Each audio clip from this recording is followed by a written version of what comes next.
mengawali majlis ilmu kita ini, marilah senantiasa kita mensyukuri nikmat Allah. Allah yang menghidupkan kita, Allah yang mematikan kita, dan Allah yang akan mengumpulkan kita nanti di yaumil qiyamah. Mudah-mudahan Allah akan kumpulkan kita nanti bersama hamba-hamba Allah yang Allah ridha. Amin. Salawat dan salam, Allahumma salli ala Sayyidina Muhammad wa ala ali Sayyidina Muhammad. Marilah sama-sama kita sanjungkan keharibaan junjungan alam Rasulullah sallallahu alaihi wasallam. Mudah-mudahan kita semua, sekeluarga dan orang-orang yang kita sayang mendapat syafaat dari beliau kelak di yaumil akhir. Amin Allahumma amin. Sahabatku yang dimuliakan Allah, para pencinta ilmu, hari ini kita bincang satu hadis Nabi tentang pentingnya kita menuntut ilmu, di mana Rasulullah SAW bersabda, "Man shalla salatal ma'al jamaah wa jalasa fi khalaqah ilmi." Barang siapa solat berjemaah, selepas solat berjemaah lalu duduk dalam halaqah ilmu, ini disebut halaqah ilmu, majlis ilmu, ya.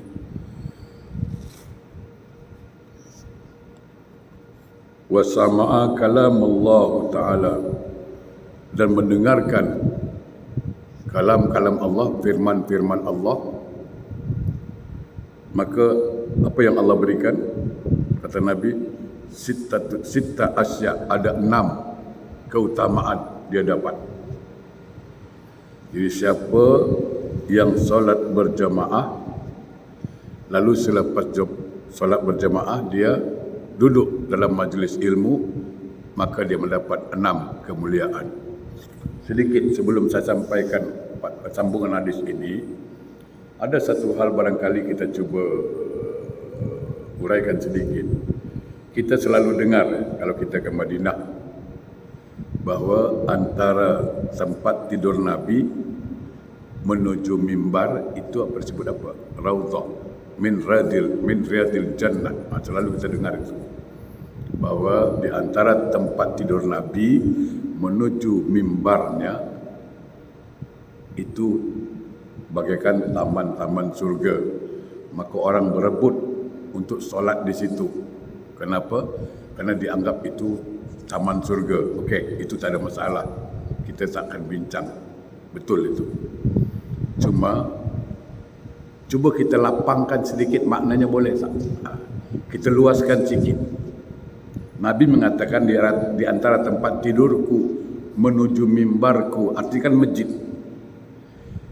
Perjalanan antara mimbar, antara tempat tidur ke masjid itu bagaikan berjalan di taman-taman surga. Maksudnya apa? Kita luaskan sedikit. Haji Mustafa tadi berjalan dari rumah menuju masjid ini.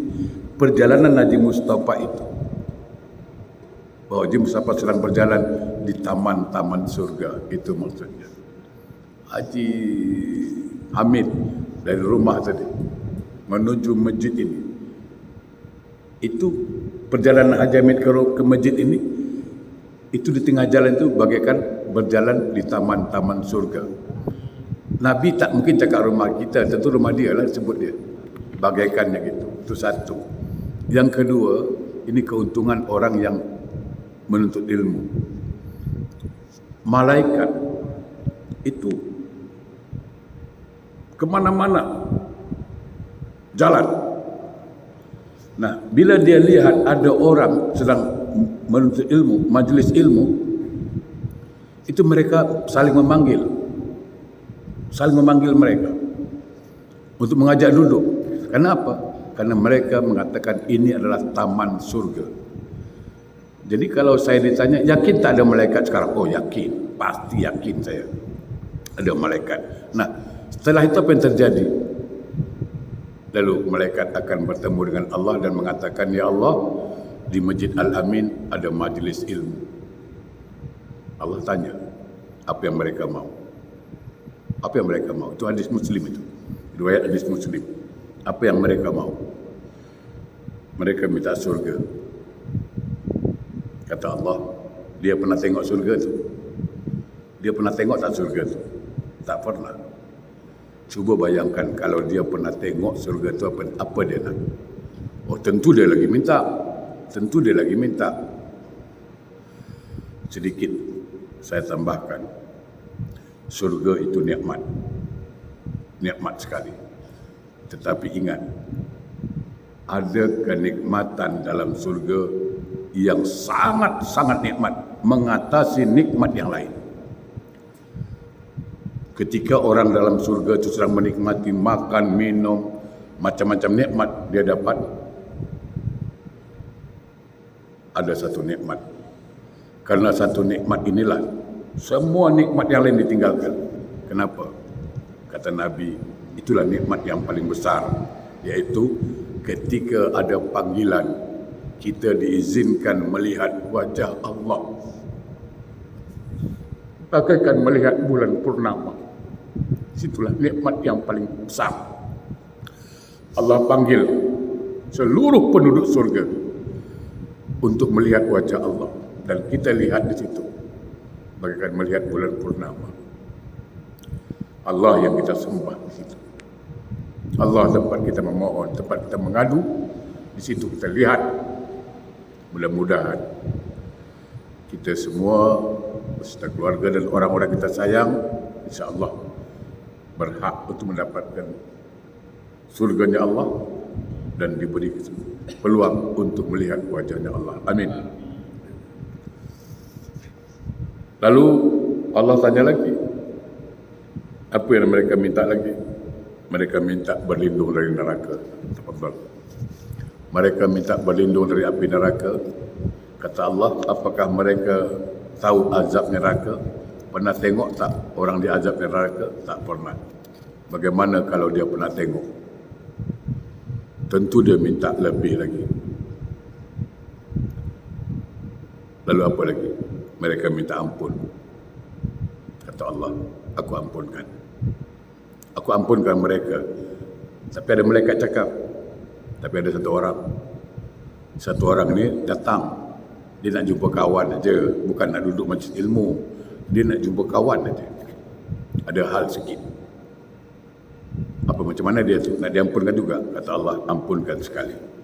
Begitu fadilah menuntut ilmu. Besar sekali. Ya. Jadi, apa kata Nabi tadi? Man sallas salata ma'al jama'ah wa jalasa fi khalaqatil ilmi. Barang siapa melakukan solat berjemaah dan duduk dalam majlis ilmu serta mendengarkan firman Allah lalu mengamalkannya, wa sama'a kalam Allah Ta'ala, maka Allah berikan sittata asya. Pertama apa? Ada 6 kemuliaan. Pertama, ar-rizqu minal halal. Rezekinya yang halal. Allah tidak akan berikan kita kesempatan, Allah tidak akan berikan kita peluang untuk memakan rezeki yang haram. Menolak dia. Ini kelebihan orang yang menuntut ilmu. Selalu saya sampaikan, orang kalau sudah makan sumber yang haram, jangan harap dia mau beribadah. Jangan pernah harapkan. Kenapa?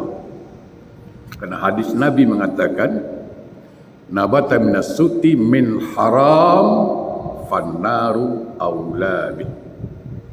Setiap daging yang tumbuh dari yang haram, maka neraka lebih baik buat dirinya. Maksudnya apa? Yang kita makan ni kan jadi saripati makanan, jadi darah daging. Nah, sumbernya haram. Dia tidak akan mau diajak mengamalkan amalan surga. Dia tak mau. Berat. Nah, dia boleh angkat kayu, Dia boleh angkat batu, dia boleh angkat besi, tapi angkat takbir tak kuat. Tak kuat dia. Karena angkat takbir Allahu Akbar memerlukan hidayah, memerlukan rahmat Allah. Angkat kayu tak payah rahmat Allah, fisik. Kau kuat kau angkatlah. Angkat batu kau kuat kau angkat. Tapi angkat takbir, kalau tak ada hidayah kau memang tak kuat lah.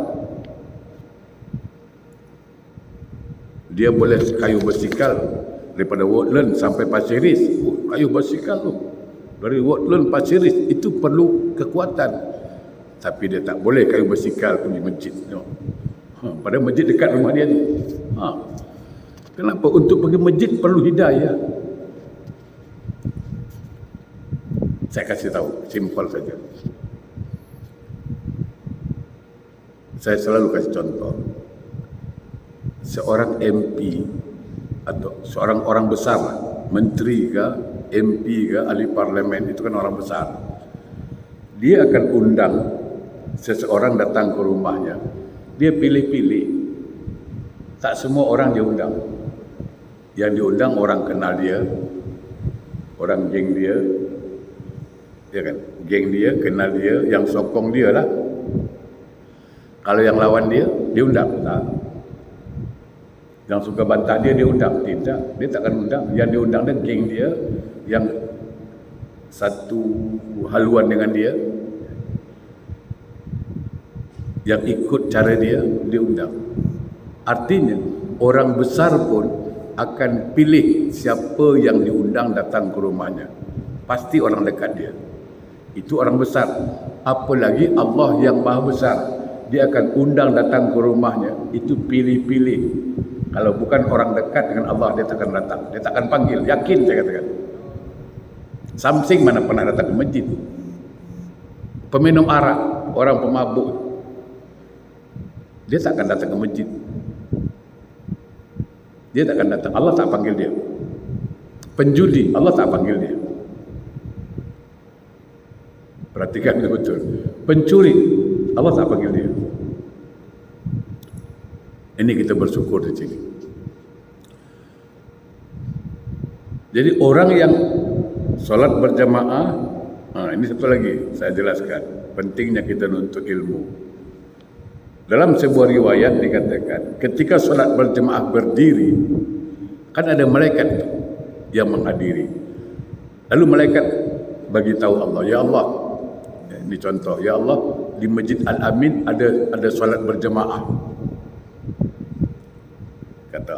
Kata malaikat, yang sianu kusuknya 20%, kawan ini 20%, sianu kusuk 10%, imam ada kusuk lebih sikit lah, Bilal ada kusuk 30%, Haji Hamid ada 60%, Haji Mustafa 70%, Haji Osman 80%, banyak.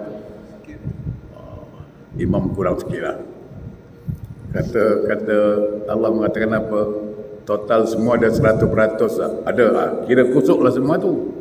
Itu kelebihan solat berjamaah. Baik.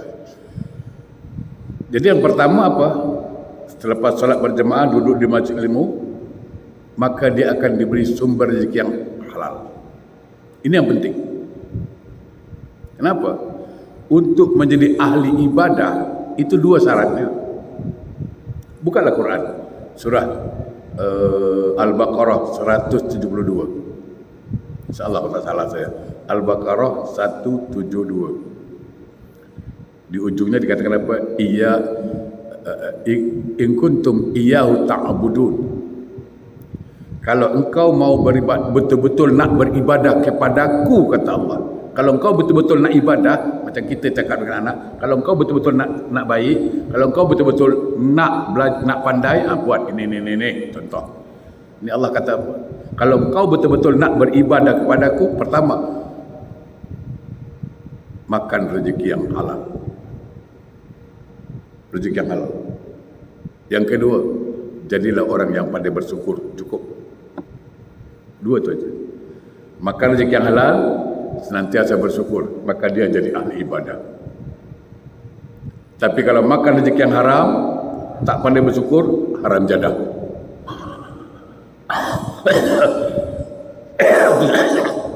Maaf, ya. Itu kelebihan untuk ilmu, dapat sumber rezeki yang halal. Yang kedua, wa yanju min azabil qabri.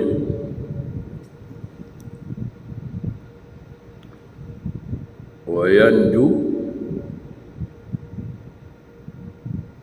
min azabil qabri, yaitu dia akan terhindar dari azab kubur. Jemaah yang berbahagia, dalam kubur itu ada satu ular yang namanya Sajaul Aqra. Ular itu akan mengazab 3 kelompok manusia. Dalam sebuah riwayat dikatakan demikian, ada 3 kelompok manusia yang dia azab di situ. Pertama, orang-orang yang meninggalkan solat. Dia akan azab bahagian kepala. Satu. Yang kedua, orang-orang yang enggan mengeluarkan zakat. Dia akan azab bahagian perut. Yang ketiga, bahagian kaki. Ini siapa? Orang-orang yang tidak mau datang menuntut ilmu. Nah, dalam kubur itu, saya selalu katakan, Khalifah Utsman mengatakan apa? Seandainya orang itu selamat dalam kubur, maka selanjutnya dia akan selamat. Tapi kalau dalam kubur sudah tak selamat, walaupun namanya wak selamat, kalau dalam kubur dah tak selamat, maka selanjutnya dia tak akan selamat. Bayangkan kita yang dah berumur 65 ke atas, ibarat di pesawat kita ni, di airport dah di ruang tunggu, tinggal sound aja lagi. Ya kan, kalau yang mungkin dah lama-lama, kita kami yang tua-tua ni dah dalam ruangan tunggulah. Para penumpang, tinggal gitu aja. Kita ni siapa dulu siapa kemudian aja ni masalah. Ya kan? Nah, apakah di kubur itu sendirian? Kubur itu sempit? Tergantung orangnya. Saya ingin jelaskan apa. Apa untungnya orang beribadah dengan orang tak beribadah? Satu, kalau orang itu ahli ibadah, satu, malaikat maut akan cabut nyawanya, wajahnya tak seram, tak mengerikan. Karena kita bersahabat, kita dekat dengan Allah, kita selalu menyembah Allah, dekat dengan Allah, maka malaikat maut akan datang dengan wajah yang berseri-seri. Kita pun tak takut. Relax brother, relax brother, relax gitu. Tapi kalau orang yang jauh dari Allah macam mana? Yang suka maksiat, malaikat maut akan datang dengan wajah yang seram, yang mengerikan. Itu satu. Yang kedua, kalau kita ahli ibadah, kita rajin menuntut ilmu, kita rajin ke masjid, kita memang senantiasa menjaga solat, kubur kita sempit, tidak, lapang sejauh mata memandang. Lapang kubur itu, bukan sempit. Yang sempit kalau dia tak pernah dekat dengan Allah, dia tak pernah solat, itu baru sempit. Saking sempitnya, bertemu tulang rusuk kiri dengan tulang rusuk kanan, sehingga terdengar bunyi bagaikan kucing makan tulang. Ya. Kubur itu gelap. Gelap. Bagi siapa? Bagi ahli maksiat. Orang yang tak pernah solat, yang tak keluarkan zakat, yang tak puasa, kubur itu gelap. Bagi ahli ibadah yang rajin solat, rajin baca Quran, rajin sedekah, rajin hadir majlis ilmu, kubur itu terang. Terang. Apakah kita sendirian di kubur? Tidak. Ada kawan. Di kubur ada kawan? Ada. Dalam riwayat dikatakan apa? Kalau kita orang baik, orang yang punya amal soleh, rajin ibadah, rajin ke masjid, rajin hadir majlis ilmu, kita akan jawab semua soalan-soalan malaikat itu. Lalu ada datang muncul sosok manusia yang tampan, kita pun terkejut. Lalu kita tanya, man anta, engkau siapa? Maka dia jawab, ana amalus soleh, aku adalah amal soleh. Jadi kita berkawan dalam kubur itu. Kawannya siapa? Amal soleh.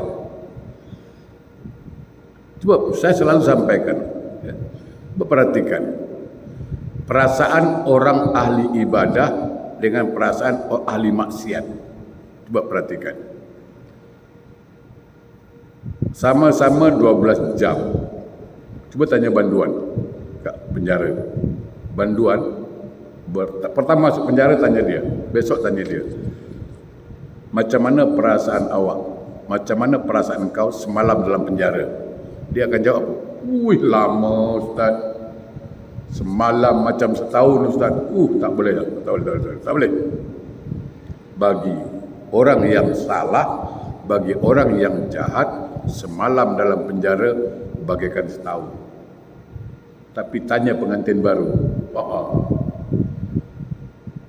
pagi, petang ni dia nikah, malam pengantin baru, pagi besok tanya, macam mana perasaan awak malam pengantin? Susah nak cakap awak.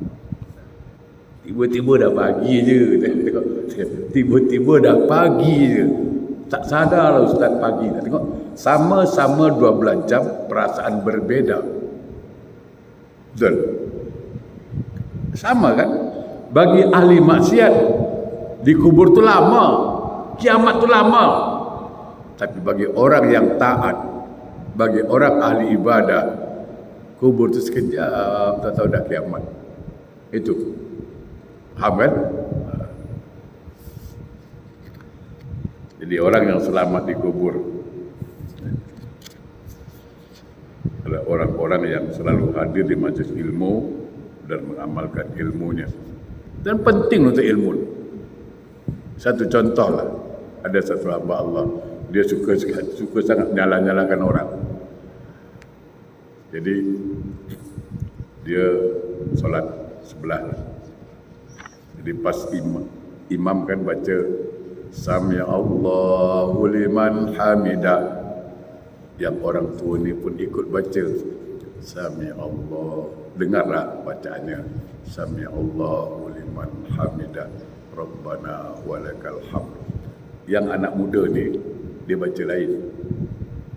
Dia tak pakai Sami Allahu liman hamidah, dia imam baca Sami Allahu liman hamidah, dia kuat sikit, Rabbana walakal hamd hamdan katsiran thayyiban mubarakan fi. Mantap. Lepas solat dia tegur pakcik ni, pakcik, kalau imam cakap Sami Allahu liman hamidah, pakcik langsung cakap Rabbana walakal hamdu, tak payah lagi ikut Sami Allahu liman hamidah. Dia pula ajar orang tua ni. Inilah perlu dibelajar. Kalau orang berilmu, dia tak tegur. Kenapa? Karena mazhab Imam Syafi'i,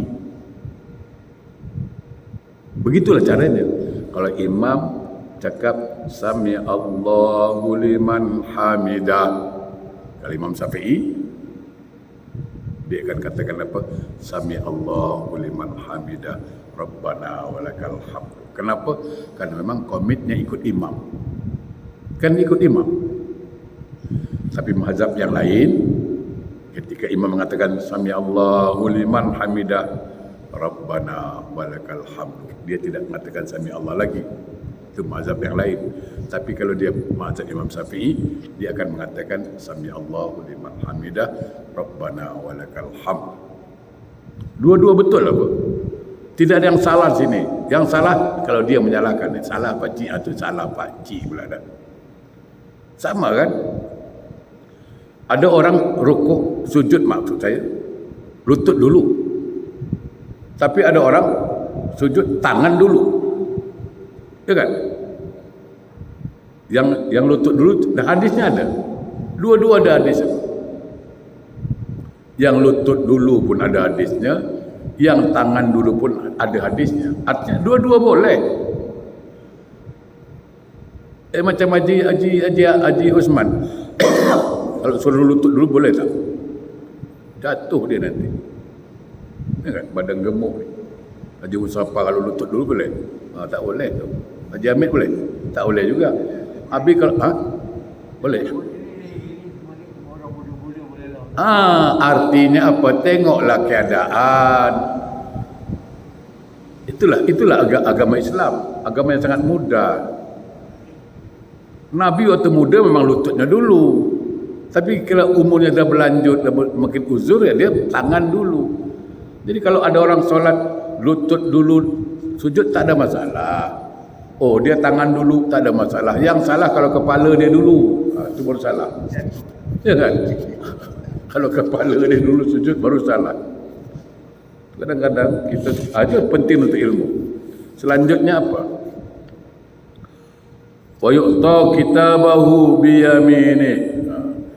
Orang yang hadir di majlis ilmu selepas salat berjamaah nanti di hari kiamat, di akhirat akan diberi kitab dari tangan kanannya. Ini pasti ahli surga. Sebab kalau dia ahli neraka, dia akan terima kitab catatan sebelah kiri atau dari belakang. Tapi ahli jannah, ahli surga akan menerima kitab tangan kanan. InsyaAllah, ya. Inilah kelebihan orang yang hadir di majlis ilmu selepas salat berjamaah. Jamaah yang berbahagia. Selanjutnya apa? Wa yamurru 'ala sirat kal barqin khatib. Subhanallah. Bismillahirrahmanirrahim. Orang yang selalu hadir di majlis ilmu selepas salat berjamaah, dia akan dimudahkan meniti sirat bagaikan kilat menyambar.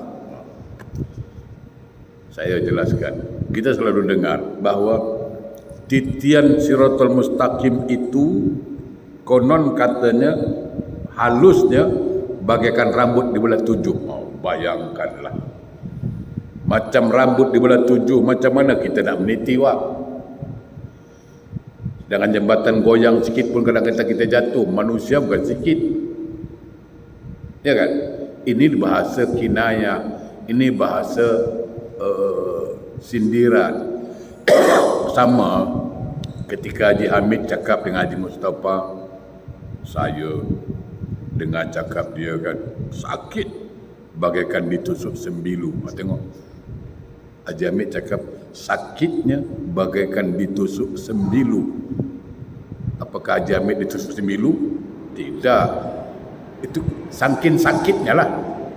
Betul? Sangkin sakitnya disebutlah bagaikan ditusuk sembilu. Sama.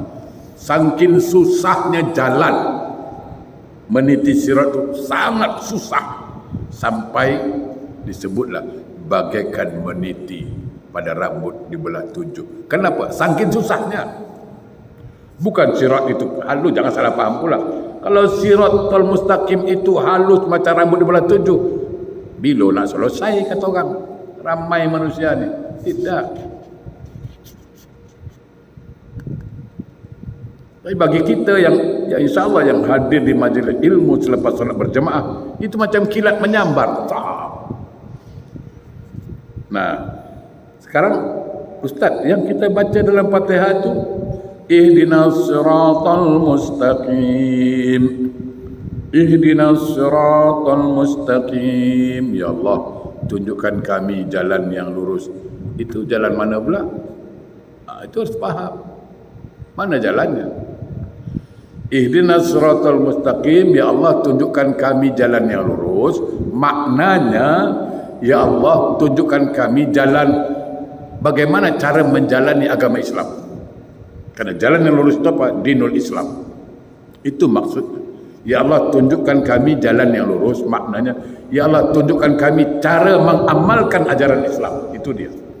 Dan mengamalkan ajaran Islam itu bagaikan meniti rambut di belah 7. Tak ada orang yang tak jatuh.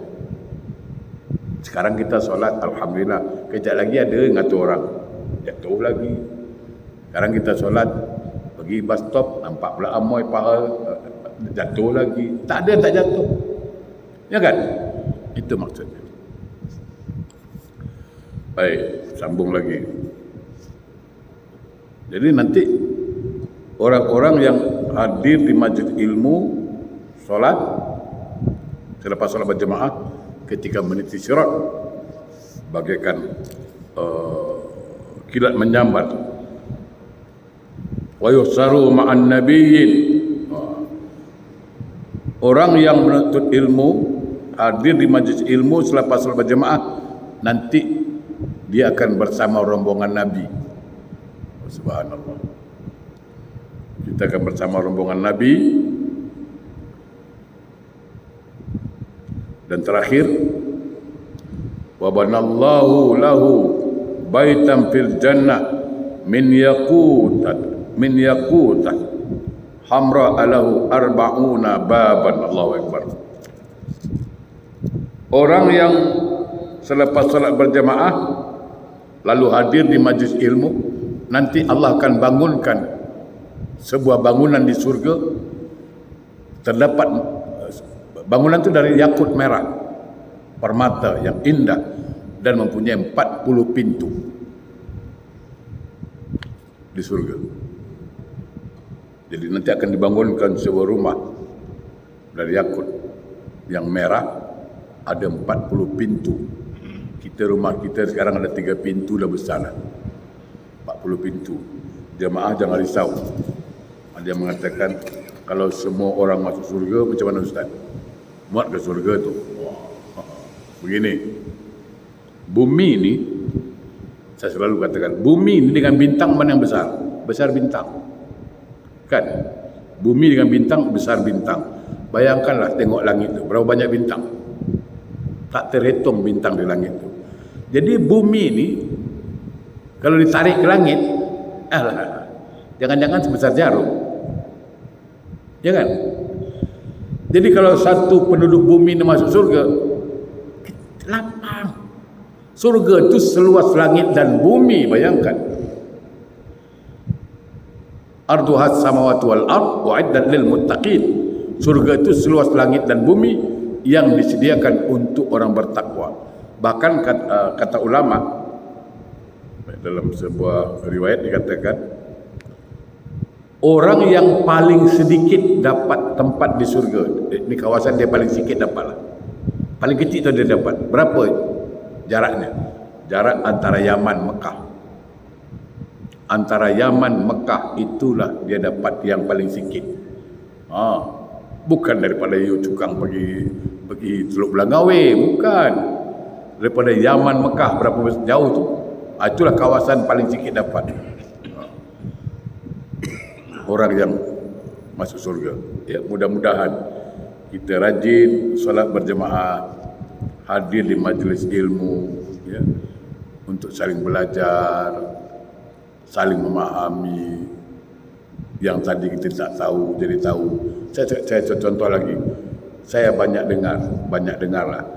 Kadang sebelah telinga ni kan masih bagus, telinga sound belum rosak, kata orang. Sound belum rosak. Ketika baca iftitah itu selalu saya dengar salah, tapi saya nak tegur orangnya tak sampai hati. Tapi bukan salah total lah, salahnya perbaikan aja. Itu kan dia baca iftitah, wajah tu wajahiyah. Itu salah, wajah tu wajahiyah itu salah. Itu kan huruf mati, jim. Yang betul apa? Wajah tu wajahiyah. Kan jim tu huruf qalqalah. Ada saya dengar wajah tu wajahiyah, wajah tu wajahiyah, apa wajahiyah pula. Wajah tu wajahiyah, itu yang betul. Ada yang baca wajah tu wajahiyah.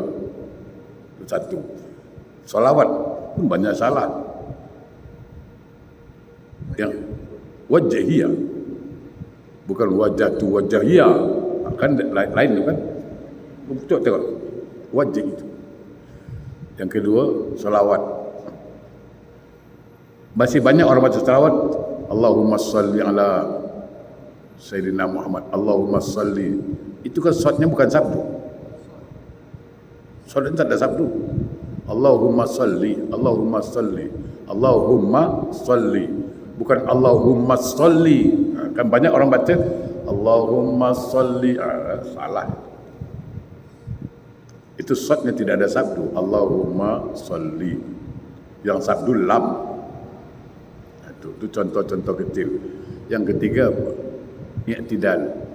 Sami Allahu liman hamidah. Kadang kita dengar Sami Allah, alif bukan ain. Itu kadang-kadang kan, perhatikan. Sami Allah. Ada Sami Allah pun ada. Ada Sami Allah, ada Sami Allah. Tidak, dia ain. Sami Allah, mendengar Allah. Itu namanya makhrajul huruf. Ya harus ditepati. Itu gunanya belajar. Ya, walaupun sedikit kita belajarlah tentang al-ha, al-ha, al-ham. Ha, itu kan berbeza. Kalau orang tu tak boleh orang biasa macam orang jauh tu ngalkam dulu. Okey, itu memang. Ngalkam dulu. Ya, masih di sana masih al-fatihah. Al-fatihah. Alhamdulillahi rabbil alamin, arrahmanir rahim, malikil yaumiddin, yang iyyaka na'budu nang iyyaka nasta'in, ihdinas siratal mustaqim, siratal ladzina an'amta 'alaihim ghairil maghdubi 'alaihim waladdallin. Saya hafal itu. Kalau itu saya hafal. Jadi begini.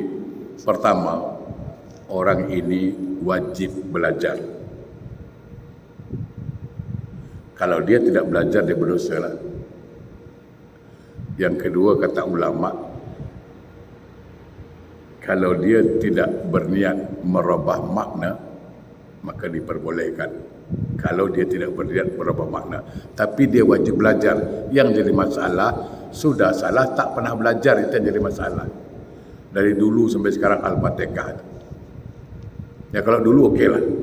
Ya kan, mungkin Islam masih baru-baru kan. Nah, kalau sekarang dah modern, masih banyak, masih ada lah katakan. Wajib belajar. Tetap. Talabul ilmi faridatu alal kulli muslim wal muslimatin. Menuntut ilmu itu hukumnya wajib bagi laki-laki maupun perempuan. Ya. Mudah-mudahan berkah. A'udzubillahi minasyaitonir rajim. Bismillahirrahmanirrahim. Alhamdulillahirabbil alamin. Allahumma shalli ala sayyidina Muhammad wa ala sayyidina Muhammad. Allahumma arinal haqqa haqqa warzuqna ittiba'ah wa arinal batila batila wajtnabah. Allahumma arzuqna taubatan nasuha qabla al-maut. Allahumma arzuqna taubatan nasuha qabla al-maut. Allahumma arzuqna taubatan nasuha qabla al-maut. Allahumma khtim lana ya Allah bi husnil khatimah wa la taqdim alaina ya Allah bi su'il khatimah. Rabbana la tuzigh qulubana ba'da idh hadaytana wa hab lana min ladunka rahmatan innaka antal wahhab. Rabbana zalamna anfusana wa illam taghfir lana wa tarhamna lanakunanna minal khasirin. Rabbana atina fid dunya hasanah wa fil akhirati hasanah wa qina azabannar. Walhamdulillah. Yang benar datang dari Allah, yang salah dari saya. Terima kasih perhatiannya. Mohon maaf atas segala kekurangannya. Wassalamualaikum warahmatullahi wabarakatuh.